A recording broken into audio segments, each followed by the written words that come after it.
आज भारत जल थल वायु तीनों ही क्षेत्र में महारत हासिल कर ली है। आज का भारत वह भारत है जो ईंट का जवाब पत्थर से देना जानती है।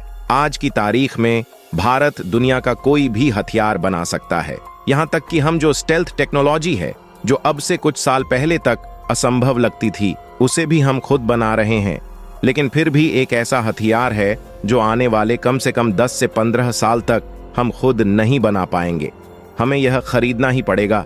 सबसे महत्वपूर्ण बात यह कि इसके बारे में कहा जाता है कि यह हमें 10 से 15 साल पहले अपनी वायुसेना को देना चाहिए था। यह इतना जरूरी हथियार है टली चीन। पाकिस्तान के खतरे को हम एक डिकेड पहले ही डेस्मेट कर देते, जमीन में गाड़ देते इनके खतरे को। लेकिन फिर भी इतना जरूरी होते हुए भी हमने इसे अपनी वायुसेना को नहीं दिया।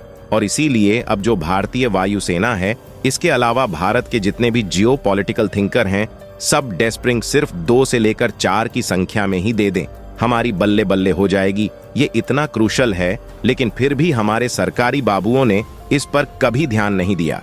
वायुसेना की जरूरतों को नहीं पूरा किया, लेकिन वो पुरानी बात हो गई।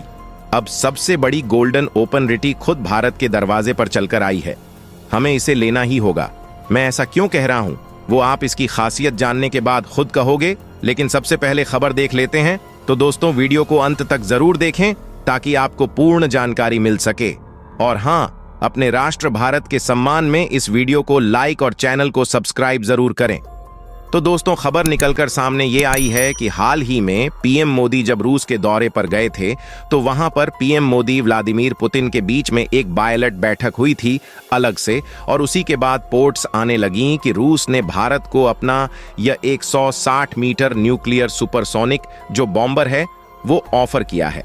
और यकीन मानिए, ये बहुत बड़ा ऑफर है, क्योंकि रूस का यह 160 मीटर नया नवेला बॉम्बर है जो हाल ही में अपग्रेड किया गया है। यह 166 के मुकाबले यह करीबन 60 पर ज्यादा इफेक्टिव और ज्यादा पावरफुल है। यानी कि ऑलमोस्ट कह सकते हैं कि 1.5 गुना ज्यादा ताकतवर है।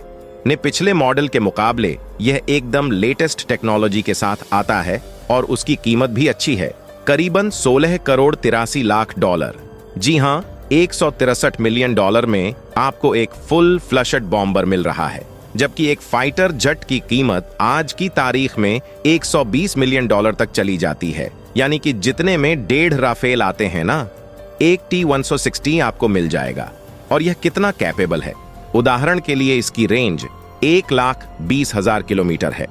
मिनिमम और मैक्सिमम यह 1,60,000 किलोमीटर तक चली जाती है।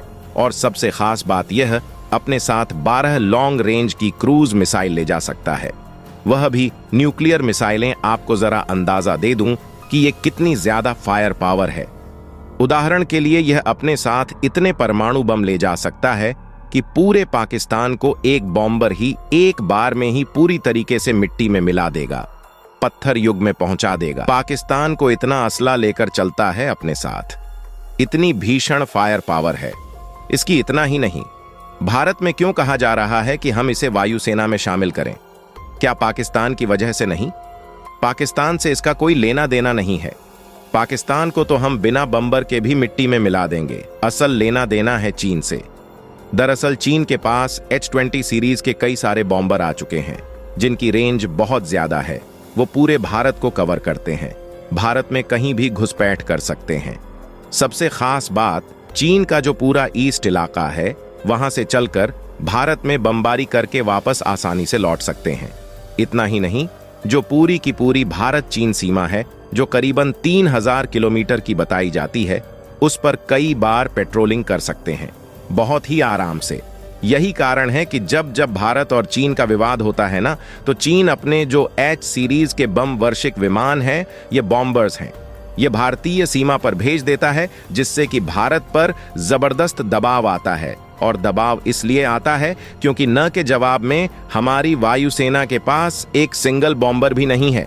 जी हाँ, एक भी बॉम्बर नहीं है।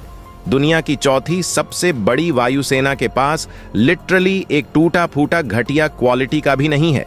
इसे आप अंदाजा लगाइए कि हम कितना पीछे हैं। और भारत को तो चीन से ज्यादा चाहिए बमर, क्योंकि जो भारत की ज्यादातर पॉपुलेशन है वो चीनी सीमा के पास रहती है। वो तो आराम से लड़ाकू विमान भेजकर बमबारी करा सकते हैं। लेकिन अगर कल को हमें भी चीन की आम पॉपुलेशन पर अटैक करना है, चीन की राजधानी पर हमला करना है, न तो हम सिर्फ मिसाइल पर ला करते हैं। हमारी मिसाइलों ने जो कर दिया सो कर दिया। इसके अलावा हमारे पास ऑप्शन ही नहीं है, क्योंकि कोई भी लड़ाकू विमान इतनी रेंज के साथ नहीं आता कि वह भारत से चले और चीन की राजधानी बीजिंग या फिर जहां पर उनकी 80 पर पॉपुलेशन रहती है ईस्ट चाइना में, वहां पर हमला कर सके और फिर वापस भी आ जाए। उसके लिए आपको चाहिए सुपरसोनिक बॉम्बर जो बहुत तेज रफ्तार से जाएंगे, करके वापस आ जाएंगे। सबसे इंपॉर्टेंट बात, बॉम्बर सिर्फ युद्ध में ही इस्तेमाल नहीं होते, यह दुश्मन पर दबाव बनाने का भी एक बहुत बढ़िया जरिया है।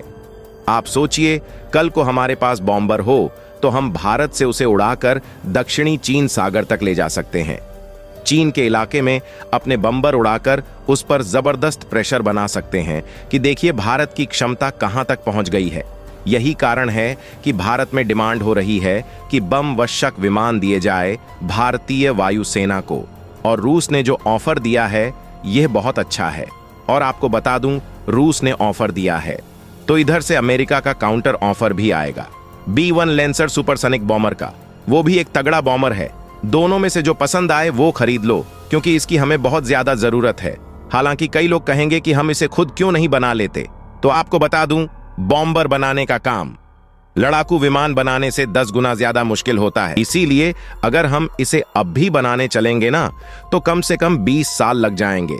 हमें इसे खरीदना ही पड़ेगा, क्योंकि जरूरत फिलहाल है।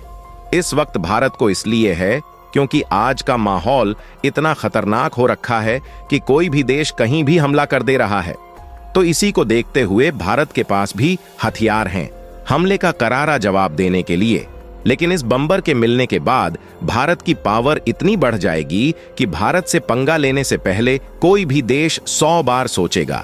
इस बम्बर के मिलने से भारत किसी भी प्रतिद्वंद्वी के छक्के छुड़ाने में कम समय लगेगा, और ऐसा उम्मीद किया जा रहा है कि रूस के बम्बर को भारत खरीद सकता है, क्योंकि रूस के पास हुए हथियार मौजूद होते हैं जो कहीं ना कहीं अमेरिका के हथियारों की बराबरी कर लेते हैं, और कुछ हद तक तो वह अमेरिका के भी हथियारों से आगे होते हैं। मतलब कि वह बम्बर जेट स्पेशली रस का काफी तगड़ा और सटीक हमला करने को माना जाता है, जो कहीं ना कहीं अमेरिका के बम्बर को पीछे करता है।